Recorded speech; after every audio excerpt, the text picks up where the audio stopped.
Қайырлы күн, құрметті Қайыр ауылының тұрғындары. Бүгінгі қоғамдық тыңдаудың регламенті бойынша қоғамдық тыңдаудың төрағасы ретінде Ергешева Айгүл Үсенқызын сайлауды ұсынамын. Дауыс беріп өтсеңіздер, қарсы емессіздер ме? Қолдарыңызды көтеріңіздер, қарсы емессіздер ғой. Bir ауыздан келісілді. Сөз кезегі сізде. Жиналыстарсаңыз. Қайырлы күн, құрметті ауыл тұрғындары. Бүгінгі қоғамдық тыңдаудың тақырыбы Жамбыл облысы Талас ауданы Шырал ауылдық округі әкімі аппараты коммуналдық мемлекеттік мекемесінің 2026 және 35 жылдар аралығындағы Қайыр ауылының қатты тұрмыстық қалдықтар полигоны үшін қоршаған ортаға әсер етуі бойынша нормативтік құжаттарына рұқсат алу. Бастамашы Жамбыл облысы Талас ауданы әкімінің аппараты коммуналдық мемлекеттік мекемесі. Жобалаушы ЭКО-КС жауапкершілігі шектеулі серіктестік. Ашық жиналыстар арқылы қоғамдық тыңдаулар өткізу үшін жалпы жиналыстың хаттамасын енгізу үшін ашық қоғамдық тыңдаулардың хатшысын және дауыстарды санауға жауапты тұлғаны сайлау, сондай-ақ қоғамдық тыңдауларды өткізу ережесін бекіту қажет. Жалпы жиналыстың хатшысы және дауыстарды санауға жауапты тұлға ретінде ЭКО-КС жауапкершілік шектеулі серіктестігінің өкілі Дабылтаева Жанерке Бақытқызын сайлауды ұсынамын. Мен боламын. Дауыс беріңіздер. Қарсы емессіздер ғой. Қарсы, қалыс жоқ. Ашық жиналыстар арқылы қоғамдық тыңдаулар өткізу регламенті. Баяндаушылардың баяндамаларына 5 минут. Баяндамаларды талқылау және қоғамдық тыңдауларға қатысушылардың ескертулері мен ұсыныстарын тыңдау. Баяндамашылар өз кезегінде қоғамдық тыңдауларға қатысушылардың ескертулері мен ұсыныстарына жауап береді. 10 минут беріледі. Қоғамдық тыңдаулардың қорытындысын шығару 2 минут. Дауыс беріңіздер, осыған келіссеңіздер. Ендігі сөз кезегін баяндамашы ЭКО-КС жауапкершілік шектеулі серіктестігінің ұйымының өкілі Дабылтаева Жанеркеге беріледі. Мен таныстырып есім Жанерке Бақытқызы болады. ЭКО-КС жауапкершілік шектеулі серіктестігінің жобалаушы маманы боламын. Бүгін қоғамдық тыңдаудың тақырыбы Қайыр ауылының тұрмыстық қатты қалдықтар полигонының 2025-2035 жылдарға арналған қоршаған ортаға әсер етуіне рұқсат алу тақырыбында болмақ. Бүгін қоғамдық тыңдауымыз Қазақстан Республикасының экология кодексінің 58 бабының 2 тармағына, 70 бабының 1 тармағына сәйкес орындалып отыр. Қоғамдық тыңдауларды өткізу қағидалары Қазақстан Республикасының экология, геология, табиғи ресурстар министрінің 2021 жылғы 3 тамыздағы 286 бұйрығымен бекітілген. Полигон Жамбыл облысы Талас ауданына қарасты Шырал ауылдық округінің Қайыр ауылынан солтүстікке қарай 1000 метр қашықтықта орналасқан. Нысанның аумағы 500 квадрат метрді құрап жатыр.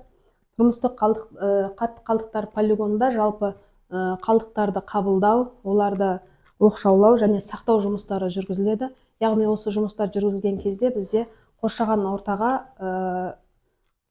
ластаушы заттар бөлінеді. Осы жұмыстар жүргізілген кезде бізде жоба бойынша жылына 722 килограмм мөлшерде ластаушы заттардың 11 түрі қалыптасады деп есептелініп отыр. Қазіргі таңда Қайыр ауылының тұрғындар саны 135 адамды құрап отыр. Осы мәліметті ескере отырып, біз жобада қалдықтардың қалыптасуын 10 жылға есептеу жүргіздік. Жоба бойынша Қайыр ауылының тұрғындарынан 2026 жылы 10 тонна қалдық қалыптасса, ал 2035 жылы 11 тонна көлемде тұрмыстық қатты қалдықтар қалыптасады деп есептелініп отыр. Осы қалыптасқан қалдықтардың барлығы полигонға орналастырылады. Тұрмыстық қалдықтар полигонға орналастырылмас бұрын міндетті түрде сұрыптаудан өткізу қажет. Яғни ол Қазақстан Республикасының экология кодексінің 150 бабының 5 тармағына сәйкес барлық тұрмыстық қалдықтар сұрыптаусыз көмілуге тыйым салынады.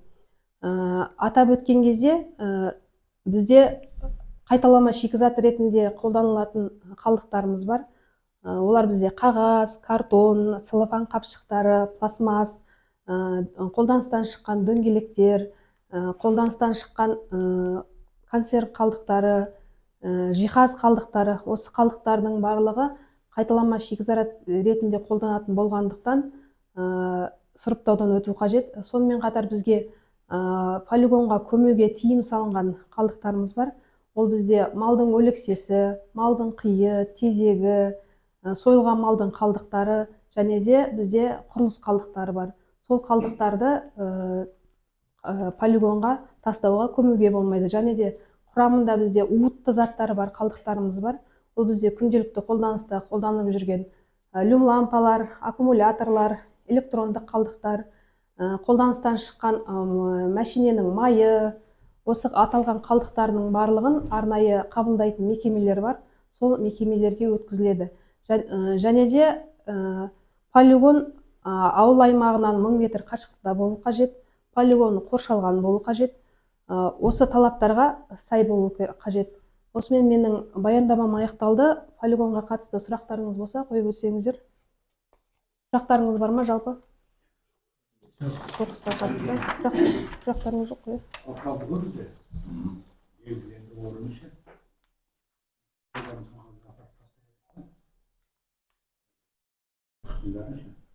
O kaldıkları ne oldu böyle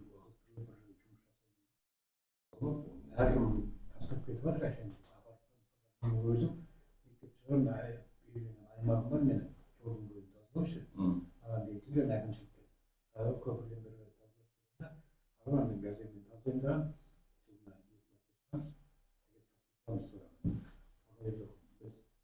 сұрыптап жатқан жоқпыз.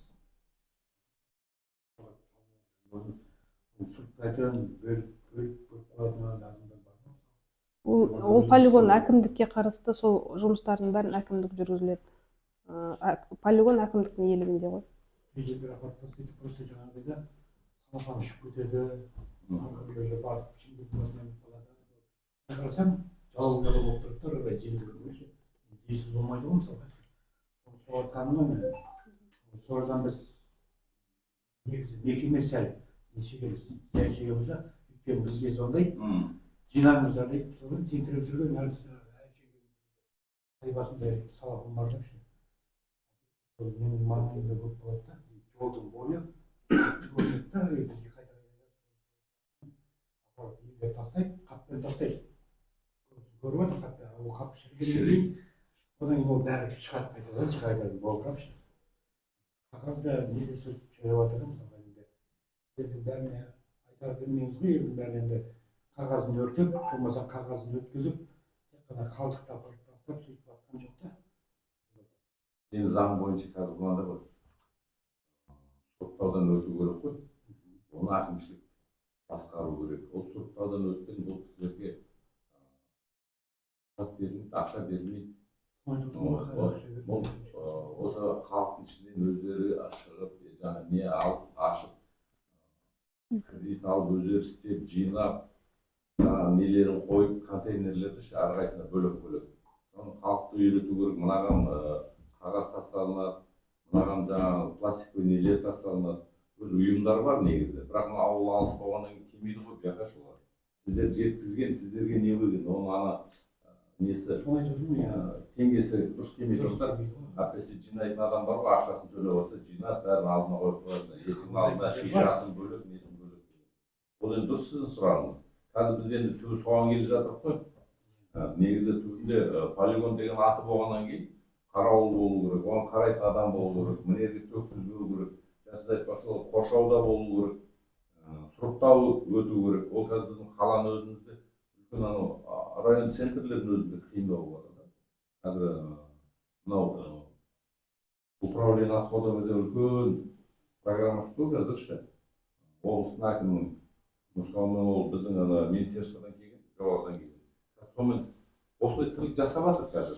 Бірақ енді мынау сіздердің қазір мынау қоқыстар сіздердің полигондардың мынау уақыты бітіп жатыр да, рұқсат берілгенше, осы жылдың аяғына бітеді. Келесі жыл рұқсатсыз тағы да штрафқа кетеді. Сондықтан ертерек осы рұқсат амал ғой қазір. Соның ішінде біз жаңа орысша айтқанда мероприятиялар салдық қой. Осындай істеу керек, сұрыптау керек, үйлеу керек, сөйлеу керек. Соны орындау керек қой. Оны орындайтын әкімшілік басқарып істеу керек. Сол айтайын деген. Басқа сұрақ ұсыныстарыңыз бар ма? Онда сөз кезегі сізде.